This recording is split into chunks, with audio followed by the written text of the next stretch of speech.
हर पाकिस्तानी सालाना 24 kilogram cooking oil इस्तेमाल करता है। इस लिहाज से पाकिस्तान कुकिंग ऑयल इस्तेमाल करने वाला दुनिया का 8वां बड़ा मुल्क बन जाता है। एक हाइब्रिड जो है उसमें सारी नस्ली खसूसियात एक जैसी होती हैं, तो महकमा जो है वो हाइब्रिड सीड की ही रिकमेंडेशन देता है।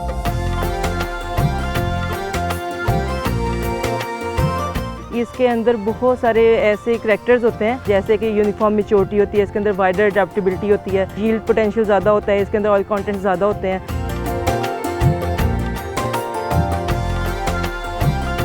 दुनिया के एक बहुत ही पॉपुलर किस्म का जो स्नैक है ना, वो सनफ्लावर के बीज हैं। सबसे बड़ा कमाल क्या है, जो लोग चाहते हैं, ख़वातीन ख़ास तौर पे स्ट्रगल कर रहे हैं कि वज़न नहीं काबू आता, उनको सनफ्लावर का जो बीज है वो मदद कर सकता है।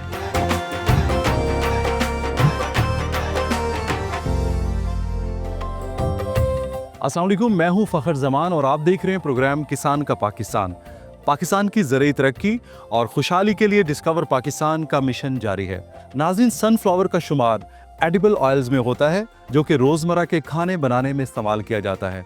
हर पाकिस्तानी सालाना 24 किलोग्राम कुकिंग ऑयल इस्तेमाल करता है। इस लिहाज से पाकिस्तान कुकिंग ऑयल इस्तेमाल करने वाला दुनिया का 8वां बड़ा मुल्क बन जाता है, जो कि 5 लाख मैट्रिक टन सालाना कुकिंग ऑयल इस्तेमाल करता है। अब सवाल ये पैदा होता है कि क्या हम अपनी ज़रूरत का कुकिंग ऑयल खुद पैदा करते हैं? तो जवाब मिलता है बिल्कुल नहीं। हम मुल्क की खपत का सिर्फ 30% ही पैदा कर पाते हैं और बाकी 70% ऑयल हम बाहर से इंपोर्ट करते हैं। आज हम मौजूद हैं Ayub agriculture research institute Faisalabad में, जहां पर सनफ्लावर की काश्तकारी पे बात करेंगे और जानने की कोशिश करेंगे सनफ्लावर की फसल से हमारा किसान कितना फ़ायदा उठा सकता है। आप हमारे साथ रहिए, क्योंकि आपकी फलाह हमारी अवलीन तरजीह है।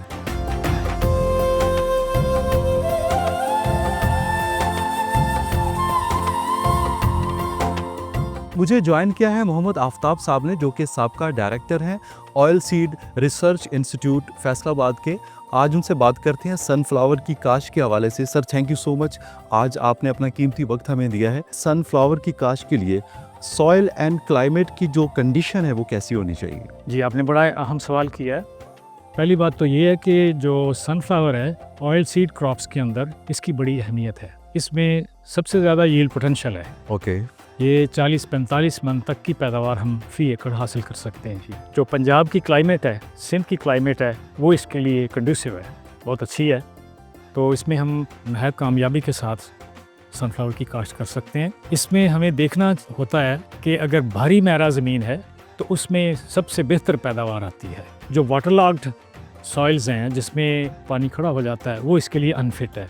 इसी तरह ज़्यादा रेतली जो ज़मीनें हैं, जिसके अंदर पानी को होल्ड करने की कैपेसिटी कम है, वो भी इसके लिए सूटेबल नहीं है। तो इसमें सबसे पहले हमने ये चीज़ देखनी है कि ऐसी ज़मीनें जिसकी भारी मैरा है, उसमें इसकी पैदावार बेहतर आएगी। अब हमने उसकी तैयारी करनी होती है।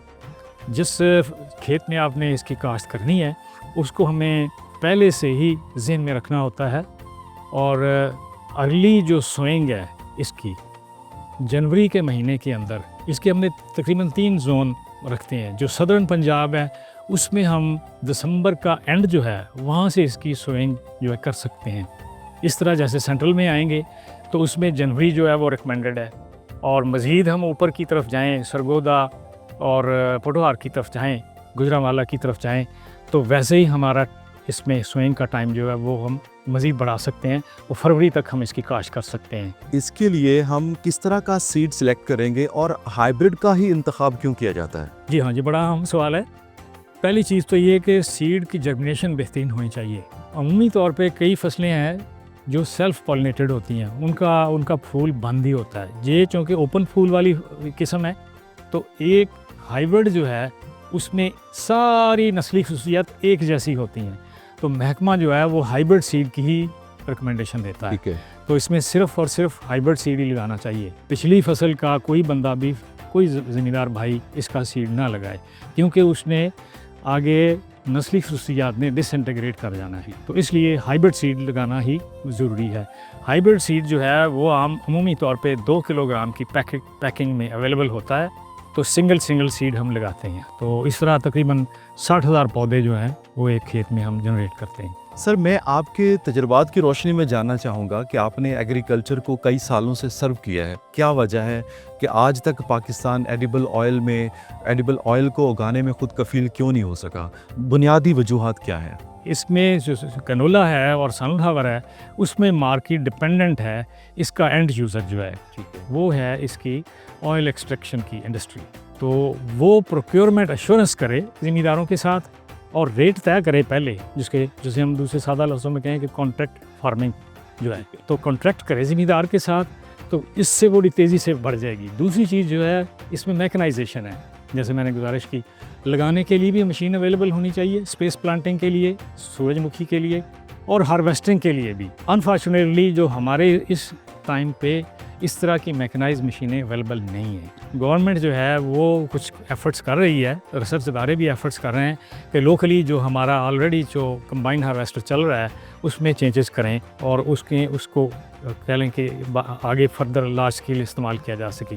तो ये चीज़ डिटरमिन करती है कि ये रेट उस कमोडिटी का फाइनली ज़मींदार को मिले, तो वो फिर आगे बड़े ज़मींदार उसमें इन हो जाते हैं। तो अगर गवर्नमेंट इस तरह की मशीनें बना दे और मार्केट रेट इस्टेब्लिश कर दे तो फिर वो ज़मींदार इस पे आ जाएगा ज़्यादा वसी पैमाने पे। क्या ऐसे चैलेंजेस हैं जिसकी वजह से आज तक हम अपने किसान को कन्विंस नहीं कर सके कि वो ऑयल सीड की तरफ आए, वो एडिबल ऑयल्स की तरफ आए इन ऐसी फसलात के ऊपर, कि ताकि हम अपने मुल्क की इंपोर्ट को कम कर सकें? सेकेंडली, मुझे कुछ फार्म मैनेजमेंट के बुनियादी स्टेप्स बताइए कि जिससे हम अपने सनफ्लावर की फसल को बेहतरीन तरीके से उगा सकते हैं। हाँ जी, उसमें पहला जो पार्ट है आपके सवाल का, उस पर ये चीज़ है वो कौन से फैक्टर्स हैं जो हमारे ज़मींदार को इस तरफ नहीं ला सके। जैसे मैंने पहले गुजारिश की, सबसे बड़ा ज़मींदार के लिए फैक्टर होता है इकोनॉमिक्स। ठीक है। जिस फसल ने उसको ज़्यादा प्रॉफिट देना है वो उसकी काश्त करेगा। ठीक है। दूसरी चीज़ इसमें जो रोल प्ले हो रहा है वो है कंज्यूमर जो है वो एक ट्रेडिशनली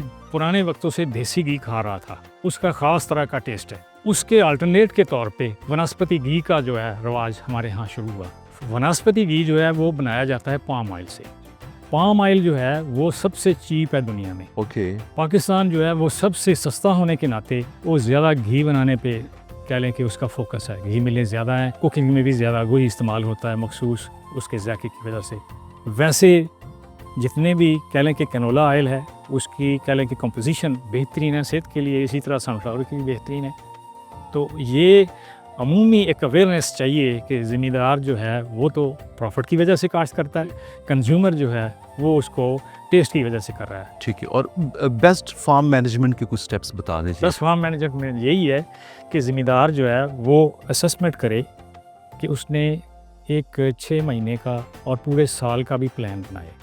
प्लान बना के फिर वो अपनी सॉइल जो है उसको प्रॉपर तरीके से तैयार करे और जो फसल लगानी है उसके लिए वेल इन टाइम खाद, बीज और पानी का उसका बंदोबस्त रखे। अगर वो डिपेंडेंट है नहरी पानी के ऊपर तो अल्टरनेट पानी इन फसलों के लिए ज़रूरी है, ख़ासतौर पर सनफ्लावर के लिए, क्योंकि ये स्प्रिंग टाइम में ये पकेगा, उस वक्त वाटर की जो रिक्वायरमेंट है बढ़ जाएगी। तो ये बड़ा ही ज़रूरी है इस हवाले से कि वो कमोडिटीज़ को ठीक रखे। फिर हार्वेस्टिंग करने के बाद उसको फसल को ढेरों की शक्ल में खेत में ना रखे। सनफ्लावर को उसको स्कैटर्ड फार्म में होना चाहिए, फैली हुई शक्ल में होना चाहिए। जल्द से जल्द कमोडिटी को सेल आउट करे प्रोडक्शन अपने को, तो इस तरह फिर वो उससे बेहतर नताइज हासिल कर सकेगा। बाकी उसकी जो है मैनेजमेंट में आएगा कि उसका स्विंग मेथड ठीक होना चाहिए रिकमेंडेशन के मुताबिक, उसकी हार्वेस्टिंग और उसकी प्लांट प्रोटेक्शन जो है कीड़े से बचाओ, बीमारियों से बचाओ, वो ठीक होना चाहिए। Sir, thank you so much. Thank you so much.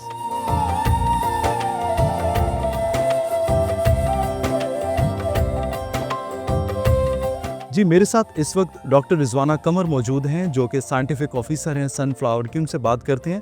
Doctor साहिबा, बहुत शुक्रिया, आज आपने हमें बड़ा कीमती वक्त दिया अपना। अयूब एग्रीकल्चर रिसर्च इंस्टीट्यूट ने कौन से ऐसे हाइब्रिड इंट्रोड्यूस करवाए हैं सनफ्लावर को लेकर?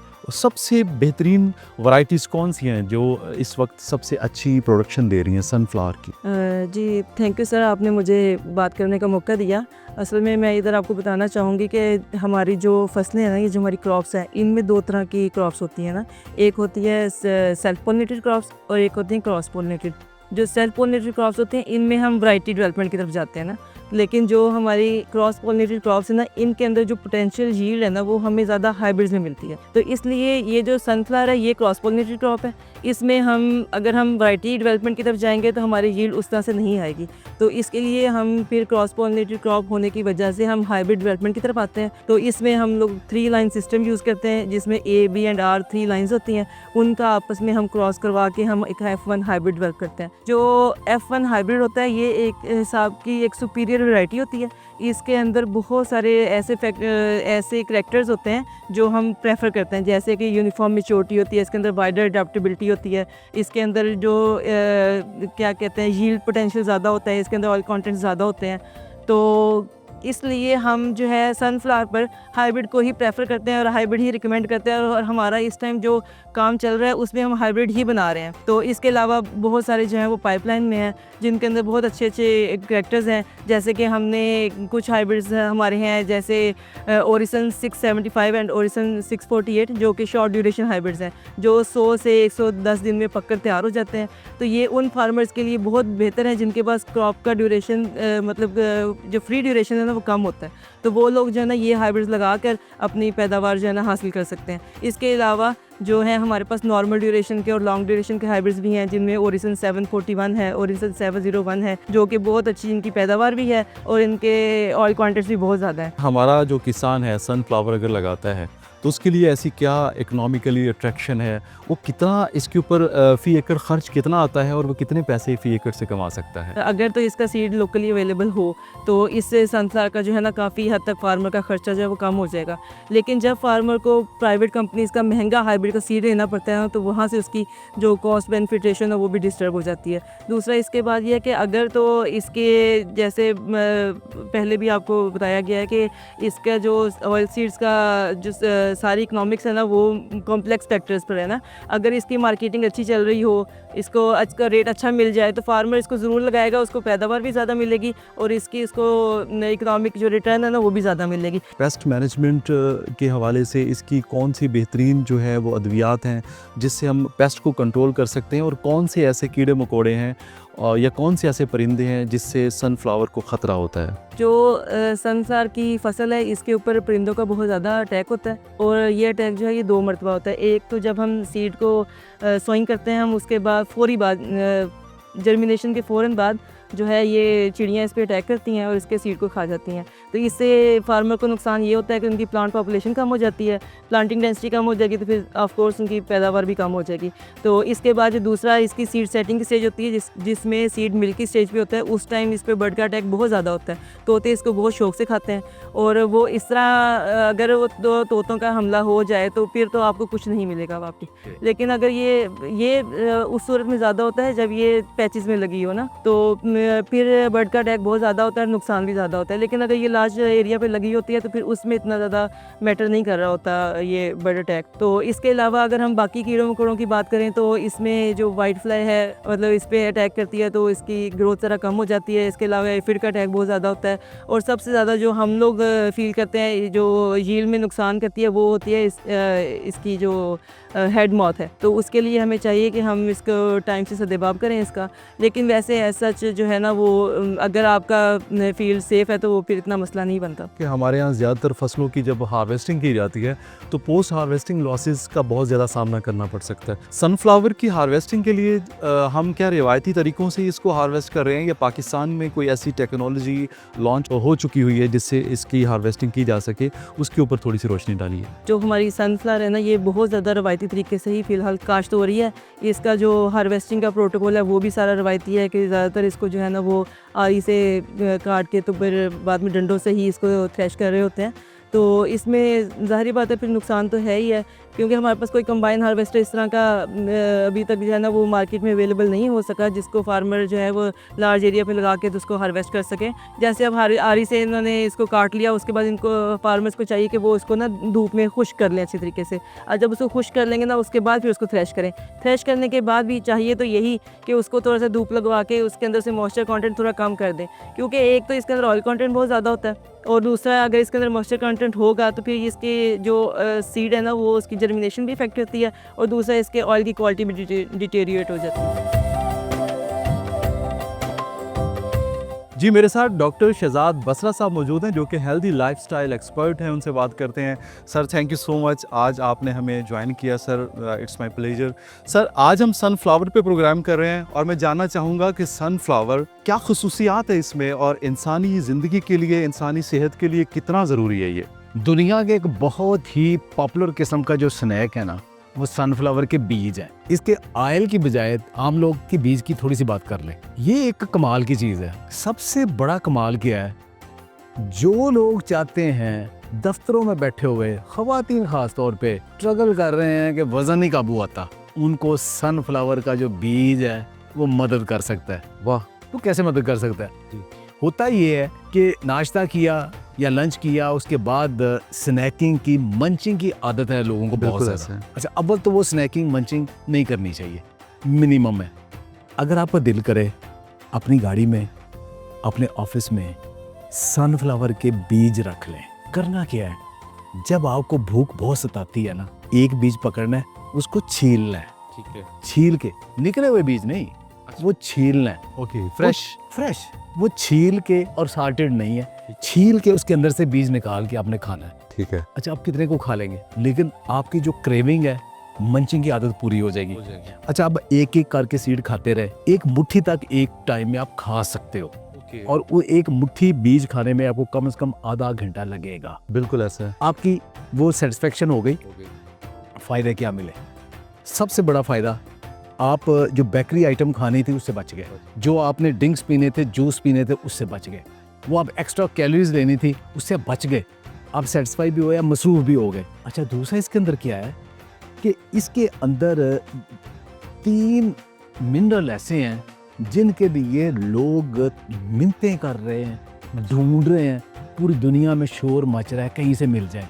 ओके, मैग्नीशियम, जिंक और सेलेनियम। अच्छा, मैग्नीशियम के बगैर आपका खाना डाइजेशन, आपकी एटीपी प्रोडक्शन, आपकी बॉडी के अंदर जो एनर्जी है वो नहीं आती, रात की नींद नहीं आती। आजकल बहुत शोर मचा है, अगर आपने कोई एक मिनरल लेना है ना तो मैग्नीशियम ले ले, तो मैग्नीशियम इसके अंदर है ना। दूसरा इसके अंदर है सेलेनियम। सेलेनियम सबसे बड़ा ये काम करता है कि आपका जो थायराइड है, थायराइड थोड़ा सा कम बनना शुरू हो गया तो आप फैलना शुरू हो गए, ज़्यादा बनना शुरू हो गया आप हाइपर हो गए, और आप दुबले पतले हो गए, बीमार हो गए, यानी उसको कंट्रोल करता है सेलेनियम। अब ये सेलेनियम यहाँ से मिलता है।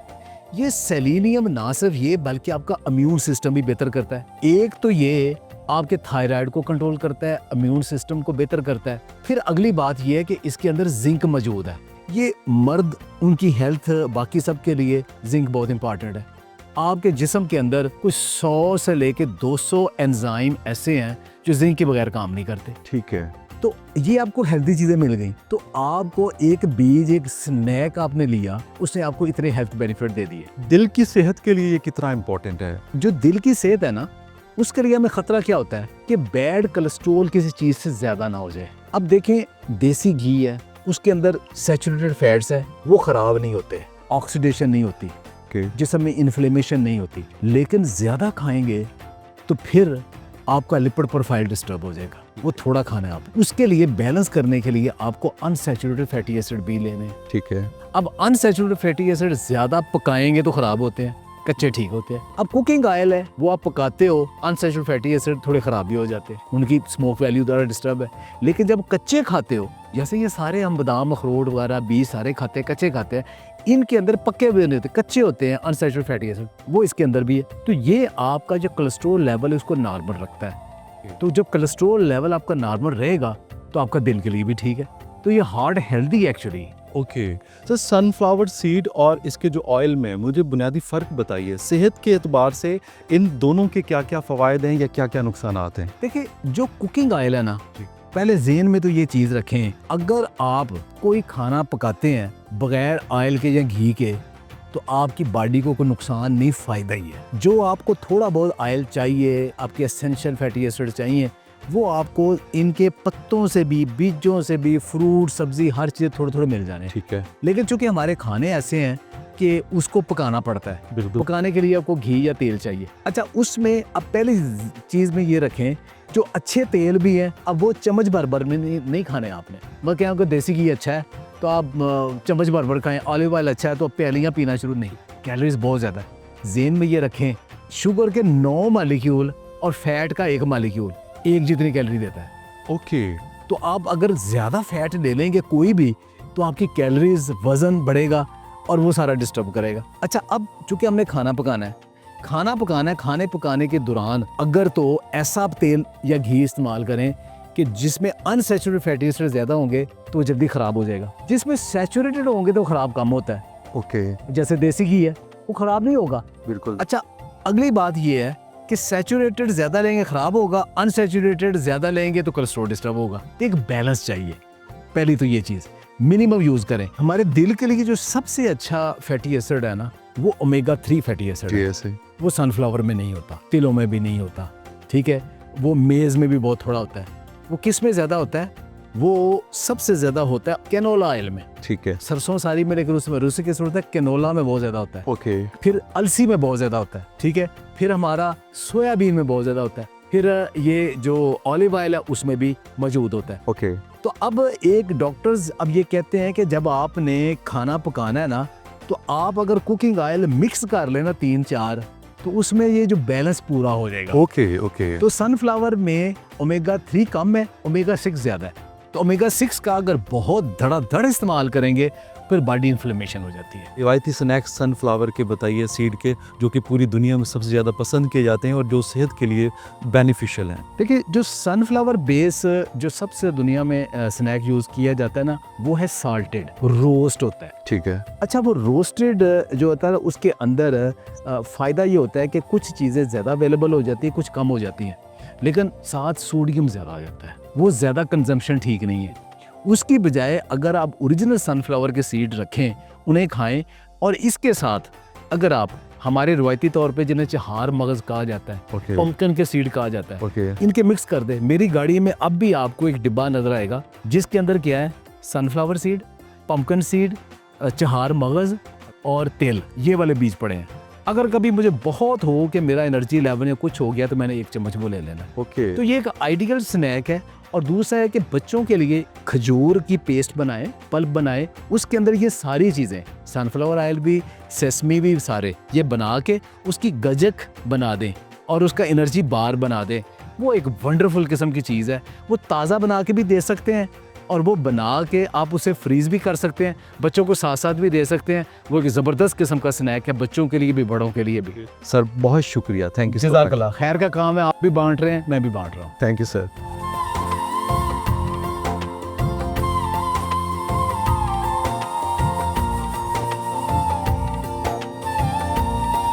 नाज़रीन, ये था आज का प्रोग्राम किसान का पाकिस्तान, जिसमें सनफ्लावर की मुकम्मल काश्तकारी के हवाले से आपको मालूमात दी गई हैं।